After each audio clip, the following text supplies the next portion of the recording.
At 02:14, the industrial district smells of diesel and salt. The rain from earlier had left the shipping containers shining like black mirrors. Neon from a 24-hour bakery reflected in the puddles. Sirens were a distant metronome. On the roof of an aging garment warehouse, a team of police and federal agents lit candles of flashlight and hollow screens in the dark.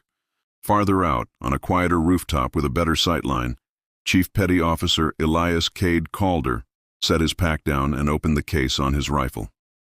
The .300 Win Mag lay glossy and ready like a promise.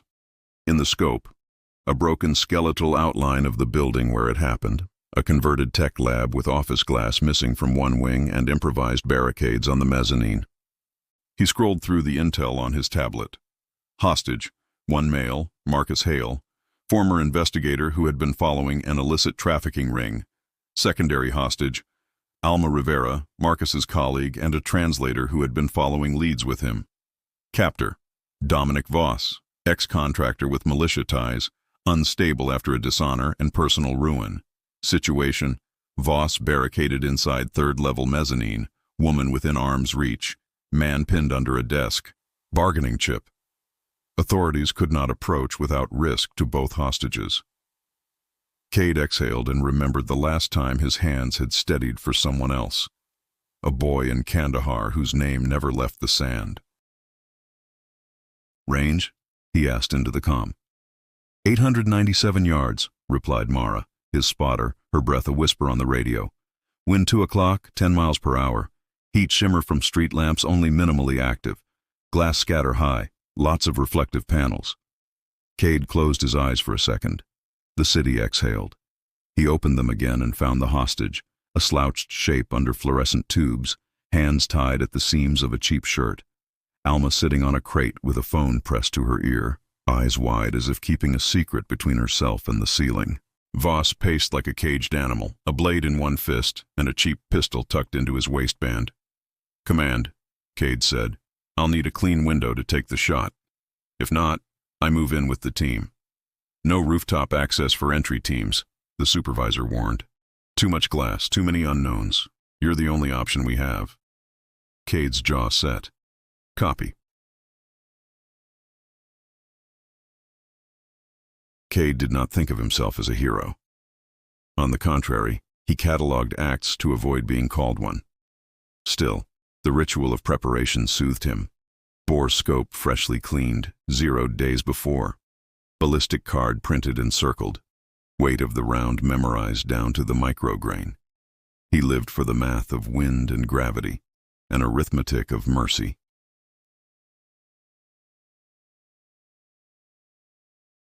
Mara kneaded her fingers over the tablet screen and toggled camera feeds.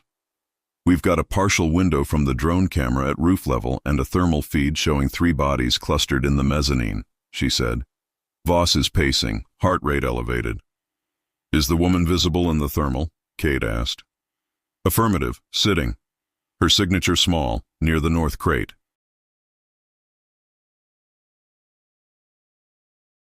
Cade tightened the cheek weld and breathed in. Through the glassless windows of the converted lab he could see the mezzanine, rusted guardrails, a shipping pallet turned into a desk, graffiti that read in spray paint, "No more," half-hearted, desperate. Marcus? Cade whispered at the radio because the man pinned beneath the desk had a name. Hang in there. Inside the lab, Dominic Voss's voice broke like a bell. They lied to me. They took everything. They took my life. He shoved the pistol into Marcus's side and raised the blade to Alma. You think you can come here with your questions? You think that proves you anything? You owe me. From the street below, a negotiator's voice rose with the amplitude of someone trying to coax a frightened animal away from a ledge. Dominic, respond. We can talk. No one needs to get hurt.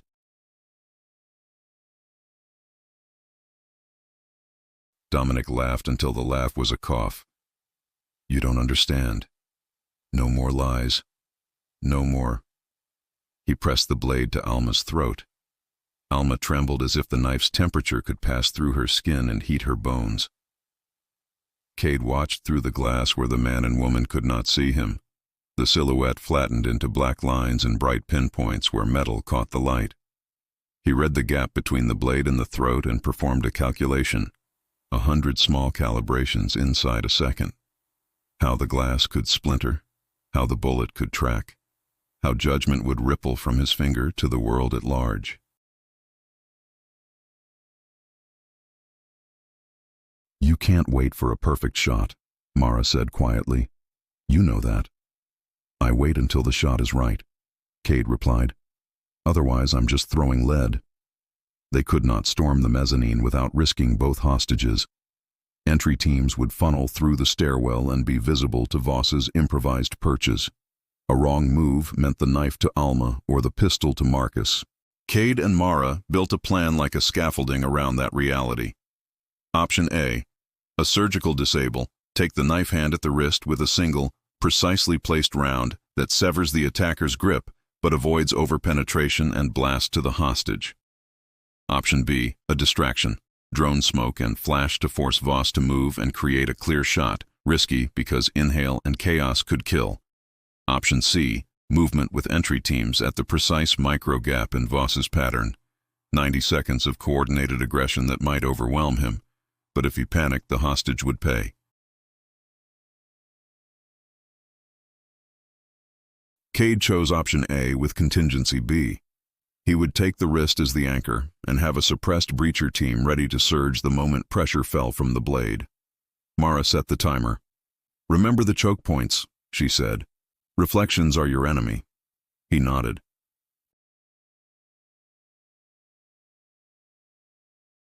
Cade closed his eyes and summoned memory like collecting tools.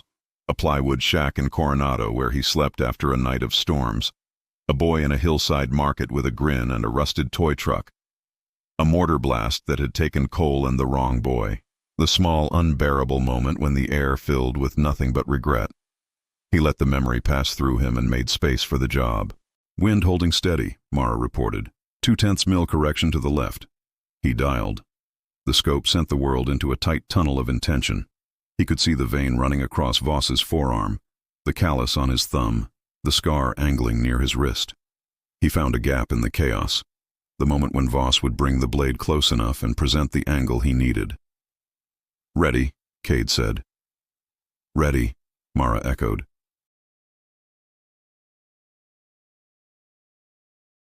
Voss paced to the edge of his small stage and raised the blade. In his other hand, the pistol thumped.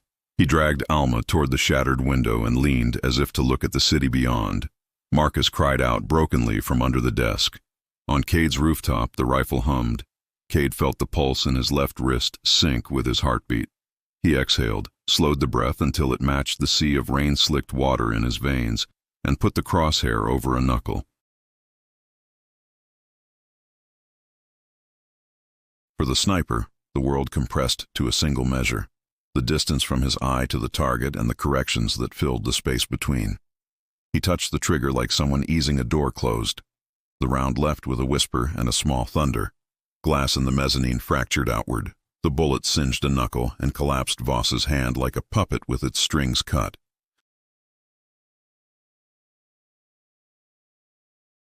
The blade slipped from Voss's fist and arced outward in a glittering skeletal curve. Voss screamed. His gun barked in a panic that touched the marrow. Time became a slow film of water. At Mara's nod, the breacher team moved. The suppressed door charges disguised shock into chaos. Flashbangs blooming white at the stairwell as trained feet pounded up the steps. A cascade of radios, commands, and shouted orders filled the building like a sudden storm. Marcus rolled from under the desk and clawed at his bonds with hands that felt like pins and needles. Alma covered her mouth, sobbing into her palms. Voss scrambled for his gun with a ferocity born of instinct and rage.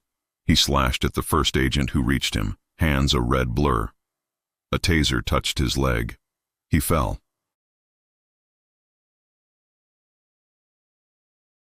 At the center of it all, Marcus pushed himself to his feet and staggered toward Alma. Cade kept watching through the scope until the room was clear of immediate danger, and the medical techs moved in, everything still happening, as if the air refused to be still. Target neutralized, Mara breathed. Hostages, visible, moving to cover. Cade let his shoulders drop for the first time in hours. The rifle felt like a stranger's weight now that it had fulfilled its purpose.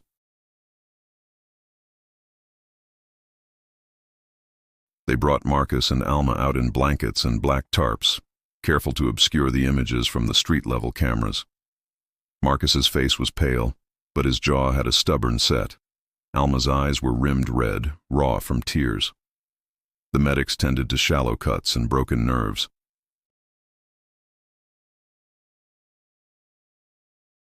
A reporter asked a question that had nothing to do with the heat and the math. How did you do it? What made you take that shot? Cade's answer was small and practical. I took the angle I had, with the corrections I needed. He did not say the piece he carried, the memory of the boy, or the way his hands had learned to hold back, until patience aligned with purpose. Marcus's interrogation was a methodical pulling at loose threads of a tapestry. He talked about what he knew and what he had followed. A ring buying weapons on the black market, shipments disguised as legitimate import cargo, a public-facing company laundering metal like a good citizen. He had been close to exposing it when Dominic Voss had taken the bait. A staged meeting gone wrong, a violent man who had taken offense at secrets told about him. Voss's motives, when they became clear in pieces across the debriefing rooms, were not simple greed. There was humiliation, family loss, and the twisted logic of someone who believed the world had owed him a debt. Marcus's notebook contained names and dates that would matter. Alma's translation notes had the clues to intercept code words. Cade listened to all of it with a kind of distance.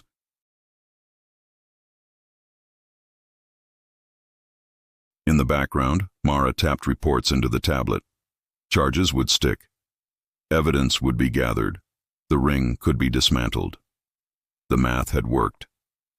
In the days after, the city returned to its detail.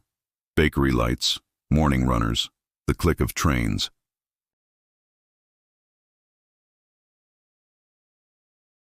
Cade went back to the roof now and then just to breathe without permission, to feel that the world remained stubbornly round. But the shot left a mark in him. Not glory, but a small, patient burn. The knowledge that a life had bent toward survival because he had measured every element and moved within them. He met Marcus once in a sterile hallway. The man who had cased the ring now sat with bandages and gratitude.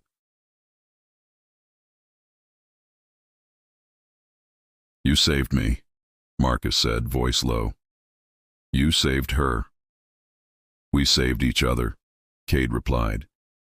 "You did the hard work of following the line. I just cut the knot when the rope threatened to choke."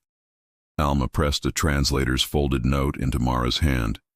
A short "thank you" with a little drawing of a sun. Mara pocketed it like proof that work had shapes, human and small.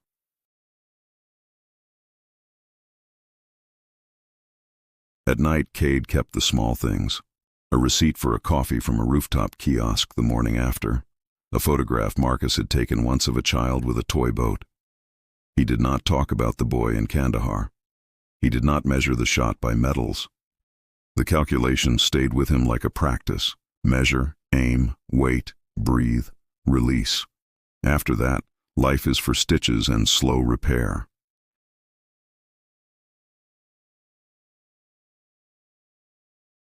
The city's stitches were slow but steady. The ring went to court. Dominic Voss's name fizzled from headlines to docket numbers. Marcus and Alma rebuilt what they could. The prosecutors read the notebooks like maps.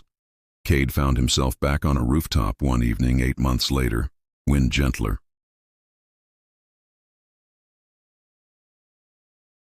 A new recruit asked him once, "Why do you do it?" He looked at the horizon, the web of lights across the river, and answered simply, "Because someone had to hold the line." Then he put his rifle back in the case and walked down.